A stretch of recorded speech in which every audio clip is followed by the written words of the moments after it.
Hi there, it's Lynn Cox, clinical hypnotherapist, rapid transformational therapist. I wanted to hop on and talk about a couple of things today. Oh, here's Jimmy coming in behind me. Um, have you ever experienced a setback or a disappointment or a hurt in life that has caused you to want to stay away from something or not risk that experience again? Um, I've shared this example before. An older woman who I worked with, who when she was a young girl, really loved to write. It was back in the day when we didn't have spell checkers, and she'd written a letter to her older sister who was away, and it had a lot of spelling errors in it in the letter because she wasn't great at spelling. And her sister made fun of her, and she vowed, I think she was 6 or 7, to never write again because she felt so much embarrassment and shame. And, looking at an example like this, and she was in her late 60s when she shared this information with me.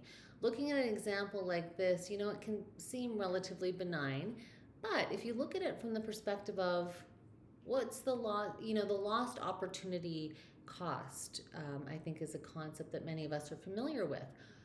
What if she would have continued on with her love of writing and really focused on that joy and that skill? Maybe she could have become a published writer, a great essayist, a novelist, a journalist. You never know. But she stayed away from that activity for so many years of her life because the impact of that experience, was too much for her as a young person to handle.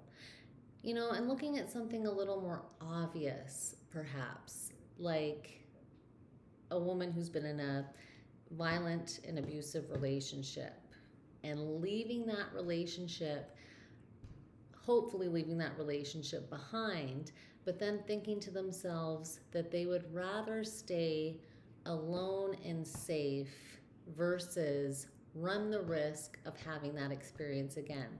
And now I'm not diminishing that experience because I myself have been in that same situation. I've shared this information freely. It is really important because I am going to be focusing more and more of my practice on helping women who have escaped from domestic abuse situations, because the impacts, the long-term lingering impacts of that can be so serious and so severe. But one thing I do hear often is people then, once they get out of a situation like that, become afraid and reluctant to get into another relationship. They doubt their ability to make good decisions, to see red flags. They're too afraid from the trauma and the experience of the past to even want to run the risk of being involved with somebody. Now, we can all make our own decisions about how we want to live our life, but as with the example of not writing and what was the lost opportunity there, I am a firm believer that, one of the greatest parts about being a human being is having deep and close relationships. And it is personal belief that I have that intimate, loving partner relationships are also one of the most rewarding and rich experiences in life. So if somebody's come out of an abusive, violent relationship, and because of the beliefs that were formed and because of the worry and the fear and the impact perhaps that's had on their self-esteem, etc., would make a decision to say, you know what, I'd rather just stay alone and safe than run the risk. The flip side of that is, well, what might you be missing out on in life? What are some of the experiences that really are important in your life or that make for a really rich, rewarding, and fulfilling life? Because when you are in a good relationship, there are all sorts of benefits. There are definitely a lot of challenges, but there are all sorts of benefits. So from my perspective, I did manage to escape from a very awful, dangerous, and violent situation. And I'm really glad that I took the approach that I did. It was important to me personally to be able to have a partner in life. And so I did a range of things, from getting really committed and involved to martial arts training.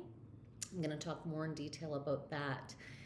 It's almost like an immersion therapy that I did almost intuitively without thinking of it being called that, but that actually is a therapeutic approach for people who suffer from PTSD. Did a lot of deep introspection, and then really worked hard and really kind of it also had hypnotherapy and RTT therapy, and then got trained and certified in that modality and became more dedicated to helping people overcome situations and beliefs that are really holding them back in their lives. And and my life is not perfect, but I am engaged to a wonderful, loving, kind, gentle man where we have a beautiful relationship and are, planning our August wedding, which is amazing. Not everything's perfect, but I'm so glad that I chose that pathway instead of just saying, oh, you know what, it was so bad there. I'd rather just, stay away from dating and steer clear of any potential for that ever happening again, and just have my friends and family and dog. Friends and family and dog are wonderful. I'm really glad that I did the work to be able to get to the point where I could be discerning and work on clearing out the PTSD from that situation through a variety of methods. And again, everybody lives their life in a different way, but if you think about situations where you've maybe had a scare, a fear, a traumatic situation, or a real disappointment or heartbreak, and if you've noticed yourself just completely ruling out ever trying something again, just maybe reconsider, because there is a lot that can be done to recover, repair, and heal, and then also build the skills and abilities to be able to see things a little bit differently and make different decisions to be able to get the experience and have the experience that you want to have. It totally is possible. If I was able to do it, honestly, anybody could do it. So, spending a little bit of time thinking about what's important to you in life, what would you like to experience, what do you see other people experiencing that you think, oh, well, I'd love to have that, but maybe I think it's not for me. I would ask you to reconsider that and just think about, well, maybe some things could be rewarding enough that they would be worth pursuing, despite past disappointment or pain or trauma. So those are my thoughts on that. I hope everybody's having a great day, and I'll be on soon.